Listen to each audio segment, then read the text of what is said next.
Ave Maria, പരിശുദ്ധ അമ്മയുടെ വിമലഹൃദയ പ്രതിഷ്ഠ 29-ാം ദിവസം. ഇന്നത്തെ പ്രാർത്ഥന.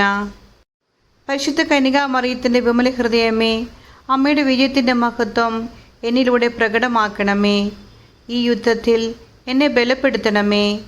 ആത്മാക്കൾക്ക് വേണ്ടിയുള്ള യുദ്ധം ഒരിക്കലും ഇത്ര കഠിനമായിരുന്നിട്ടില്ലല്ലോ. സമർപ്പണം വഴി ഞാൻ എന്നെ പൂർണ്ണമായും മറന്ന് അങ്ങേക്ക് നൽകട്ടെ. യുദ്ധമുന്നണിയിൽ എന്നെ നിർത്തണമേ. പുണ്യങ്ങൾ എൻ്റെ ആയുധങ്ങളാകട്ടെ. സത്യമാകുന്ന പടവാൾ ഞാൻ കയ്യിലെടുത്തട്ടെ. അമ്മയുടെ മഹാവിജയത്തിൻ്റെ കൊടിക്കീഴിൽ ഞങ്ങൾ യുദ്ധം ചെയ്യട്ടെ. വചനം പഠിപ്പിക്കുന്ന തത്വങ്ങളും ധാർമ്മിക നിയമങ്ങളും എൻ്റെ ഉറച്ച വിശ്വാസമാകട്ടെ. പ്രാർത്ഥന എനിക്ക് ശക്തമായ കോട്ടയാകട്ടെ. പ്രാർത്ഥനയിലൂടെ അമ്മയോടും പരിശുദ്ധാത്മാവിനോടും ഞാൻ ഒന്നായിരിക്കട്ടെ.